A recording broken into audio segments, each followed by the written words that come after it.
Hi, welcome to another episode of Computer Music Practice Examples.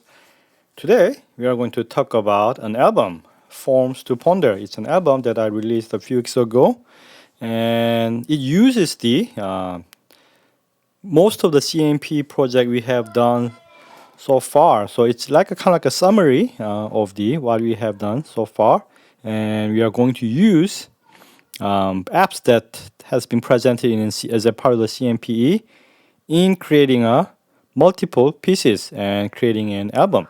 Okay, so in order for us to make this useful, it is very important that you listen to the album. Here's the link, and here's the album that is going to be on Bandcamp, and you can listen to this, and this episode makes sense if you listen to the pieces in here.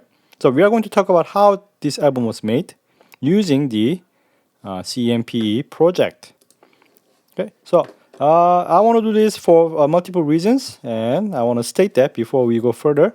Very first thing is this is the practice part of the CMPE. We're going to emphasize on the practical usage of the tools that we have made. And by practice, I'm meaning how do we actually use the tool to make music. And this is my way of using the CMPE tools to create a music. And I want to show you how I did that by in following the CMPE style. I'm going to just show you the step-by-step process of how each piece and the entire album was made. Now, it emphasized two things that I like about working with the computer music, with the music technology. One is that there are actually certain things that I can only express in computer. I want to make a music that depends on or exposes the digital nature of the sound, digital nature of the music tech. When the sound is converted into the series of numbers, when it's digitized, I can do certain things that I will never be able to do when the sound is in acoustic form, when it's the change of pressure in the air, and when the sound is basically a bunch of numbers, we can do certain math things and create a very unique sound. And in the case of this album, the Forms to Ponder, I'm going to focus on the formal structures that the computer music can do best. Are there any forms that I can actually make only if the sound is turned into the samples, when the sound is recorded and put into the computers, when the sound is basically put into the series of numbers? And my answer is yes. And this album is my way of trying to prove that there are certain forms that we can express best with the digital means, when the sound becomes digitized. So, what is a form? I mean, there could be standard definitions, but for me, form in computer music is this. It's a memory guide. It connects between the events, and therefore it is a relationship reinforcement. Music is a series of sounds. It's a series of audio events, sound events. And naturally, when we listen to those sounds, we try to think about the relationship between those sounds, but also its relationships in time. What is happening now, and how does that relate to the sound that I heard before, and how does this sound what will become in the future. So whenever we listen to music, we are not only that we are listening to the sound as is, but also we are listening to its relationship between the sounds, but how and then how it was before and after. So form helps to remember that. Form is actually a little guideline for us to actually think about those relationships of the sounds in time, right? So when you have an ABA form, when the A comes back, we go, oh wow, I remember this from the beginning. And then when the form goes A, B, A, B, A, then we can expect that, oh wow, maybe B is coming after this. But audience could be surprised when they listen to the C. and we are surprised because we are expecting a B. So there's all sorts of relationships that could be emphasized when we are composing the form. And I think there are certain forms that I can express very well when we use music technology. So I'm going to talk about all about this in album format. But for our CMPE project, this is our CMPE project. I'm going to heavily depends on the expressing this idea using a diagram. So here's an album map that shows what's gonna be going on. The circle numbers are track numbers. So track 2 is this one. This is your track 9, track 7, and so and so. And each rectangle represents what kind of CMP app has been used to create the each track. So here I'm using ISJS, I'm using an SIOE, and I'm using APG and many. And sometimes you're gonna see a little black dot, which means that the signal that you're seeing here is going into many different types of processes. So if I have a one track, this could be your aux track, basically sending the duplicate of the signal into the many other tracks. Right. So as a review, here are the ISJS, SIOE, APG, and many links to those things, and also the introduction. And you're gonna see this will be a kind of more like a review link, what they do. So we begin with the source. Okay, track number 2, Slow and Beautiful, is our source. All the sounds you're going to hear in this album comes from here. So you can even say that the FormsToPonder is a remix album of the track number 2, Slow and Beautiful. It is composed in 2015 for a dance show that I collaborated, and the link shows to the original use of the dance the only way. It's a piece I made for the show and then uses the electronic track, one stereo electric track, and a voice recording. So it was a collaboration with Theodosia Roussos. She's a phenomenal instrumentalist, vocalist, and improviser. And we made a track that uses her voice, her doing an improvisation, a vocal improvisation, with me making the electronic part using Super Collider. So I'm going to use this as a kind of source. 2 reasons. Number one, because Theodosia did such a phenomenal job, and it just sounds very, very beautiful. But also, I want to start with the very good, clean source, clean and original, so that I can manipulate it however I want it. So, voice was recorded in a professional studio, as dry as I can get. But also the electronic part, I have it separately, and it's actually the sounds that I have the original code and the source too. So I want to start with the good sound. Then we go through a few processes. First, we create the last track, track number 9, opposite of slow, by processing the entire track 2 using SIOE. Okay. And SIOE, as a review, makes a supercut of a sound, and it creates a symmetric structure. So what it does is that it divides the sounds into number of repeats, and it just stacks a section to another, to another, to another, to another, until you use, for example, in here, all the sections, for example, 30 sections, and then you go through the opposite process. You take out one by one until you're left with the one section. So it generally creates, it naturally creates a little symmetric triangular format in the tempo that you desire, and also you can also vary specify the length of each note that's being created. Okay, so track 9 actually shows you one variation of that, and track 1 shows you another variation of the same SIOE process, but using different sound. So instead of an entire thing going through the SIOE, I'm just going to process the voice only. So it's going to use a stem, and it's just going to use the very small section of the, a small section of the voice part, and it's gonna create the introduction, the track number 1. Now, it's number 1 and number 9 sounds quite different in terms of tempo and the texture, I hope. And it's because although they are using the same process, their parameters are different. See here, 80, 1200.5 as opposed to 30, 61, and 8.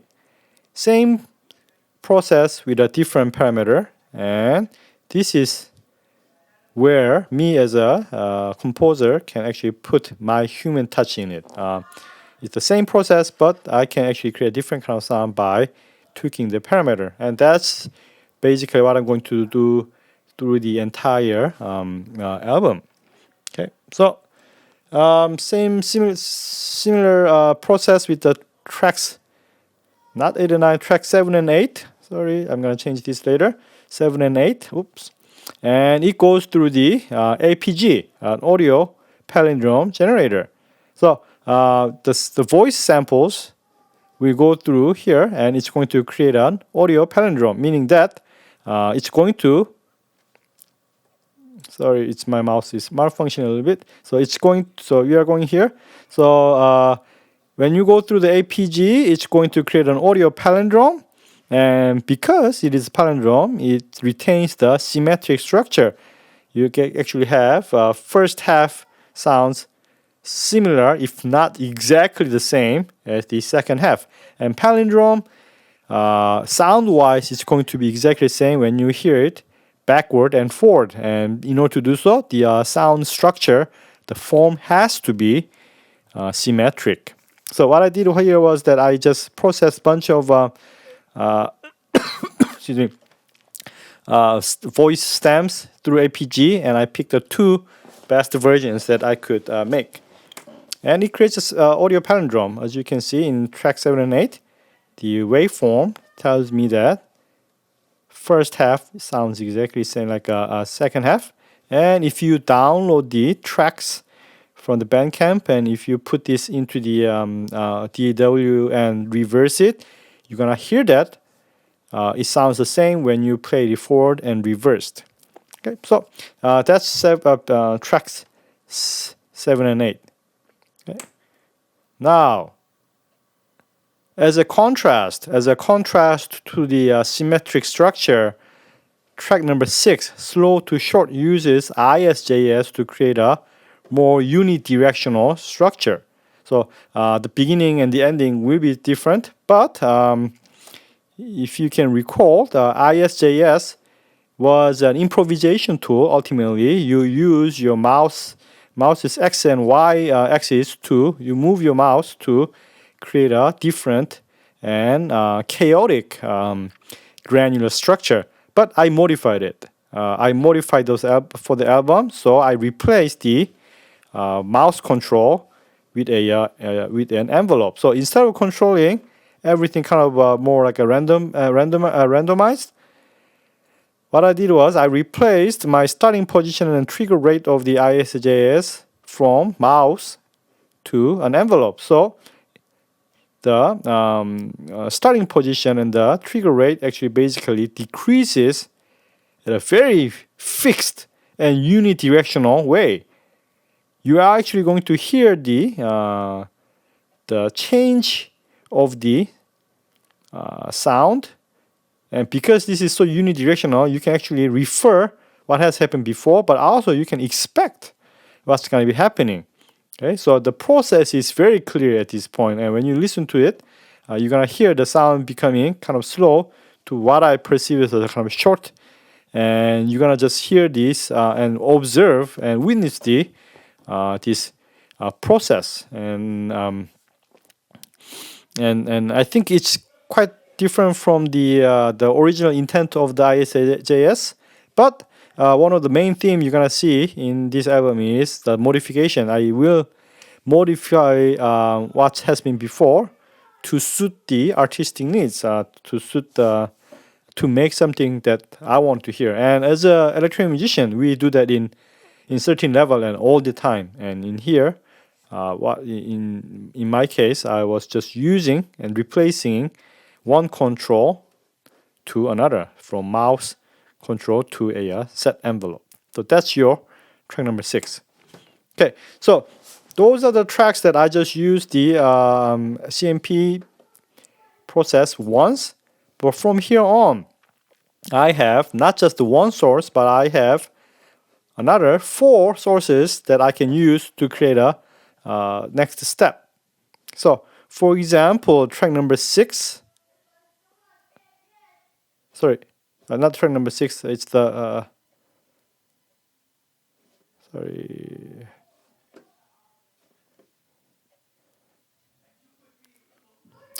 track number 5. Oh wow, okay. I don't know why number is way off. Okay, so track number 5, the rotator, is a combination of multiple processes. So here's the 7 and 8, the APG track. We go through another APG along with the another track that goes through the same process as the SIOE. Okay. Another track that goes the same process as the SIOE, the track number 9 and track number 1, but specifically made for this track number 5.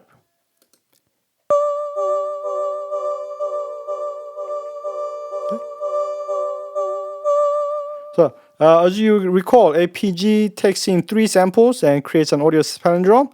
Now I'm gonna feed 2 pre-made audio palindromes plus another sound to create a more complex audio palindrome. So if you take a look at the waveform of the rotator, you're gonna still see the palindromic form, but it's not perfectly palindromic. You can see that although this part and this part sounds the same, visually there's a difference.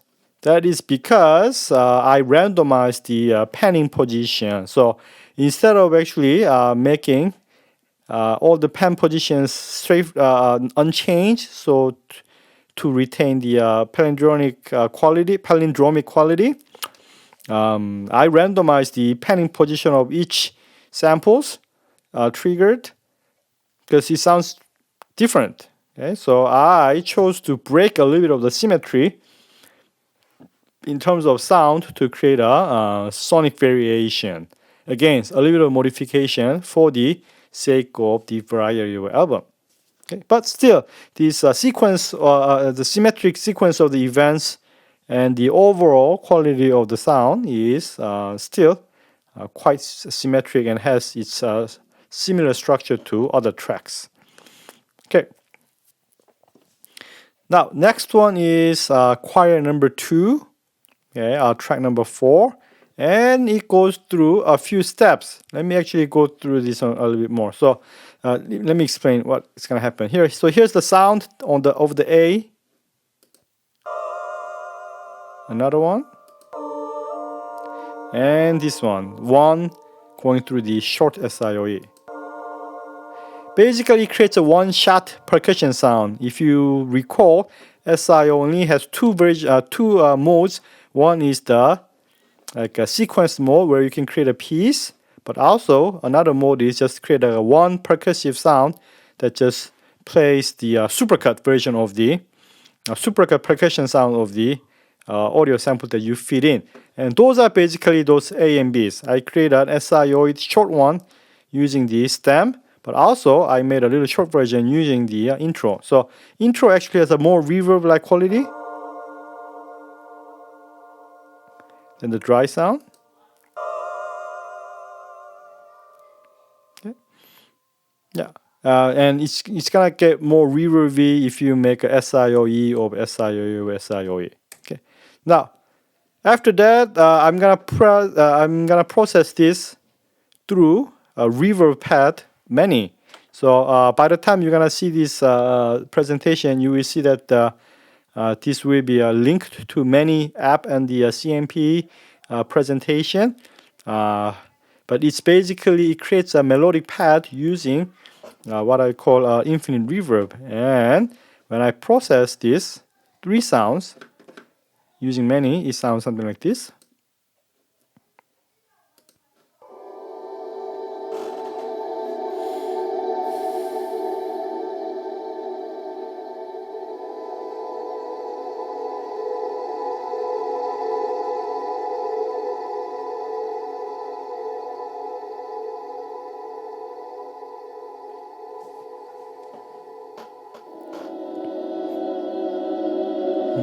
So it creates a path by putting these sounds into a very, very, very long reverb. Okay. Now, then there's this sound.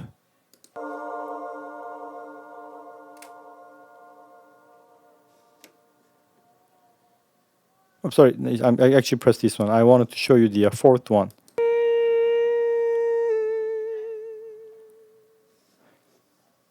Which is another SIO version of the voice stem. And this will be our ostinato. This will be our repeated section that will hold everything together. And in the album, what you're going to hear is the 1 octave shifted down, a pitch shifted down version of this. But also it goes through the same reverb structure as the many. Okay. Now, same reverb structure, but without creating a. Okay. Sorry, I'm gonna just wait for it to end. Okay, you see what's going on. So, but this will go through the reverb structure of the many, but not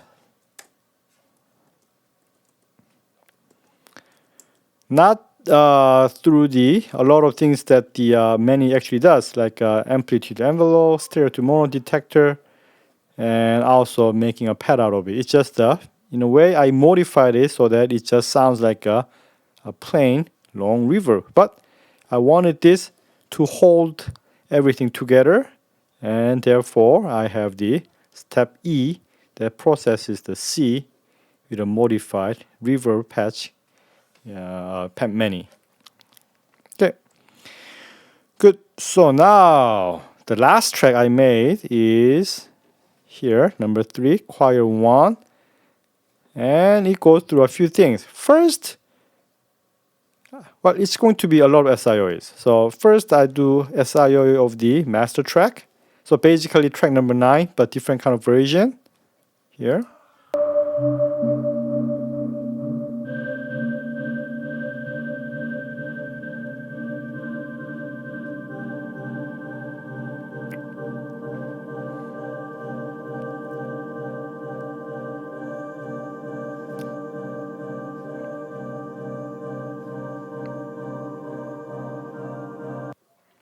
And then the track we just made, the choir number 2, track number 4, we are going to SIO it again, along with the one of the stems that made into the many. So one that was going like this one that goes into many. Now it's gonna go through its own SIOE, while number 4, the choir number 2 we just heard, it's gonna go to number 2 again, go through the SIO again, like this.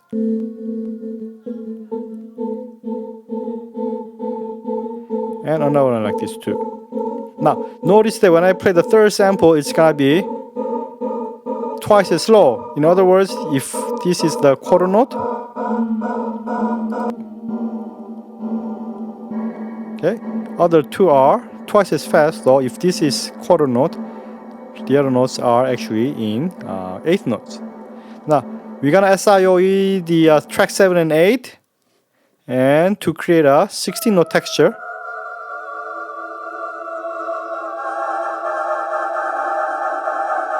But also another quarter note texture out of the audio palindrome.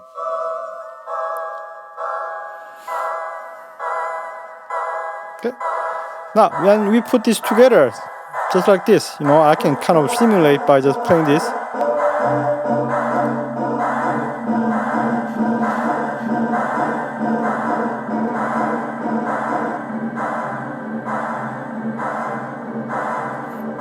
And because I process this with the specific BPM in mind, they are rhythmically kind of in the same family. They are all in BPM of, I believe, in 132. So last step I made was I used a DAW to put these things together by ear. Okay, where everything else in this track was made using specific algorithms.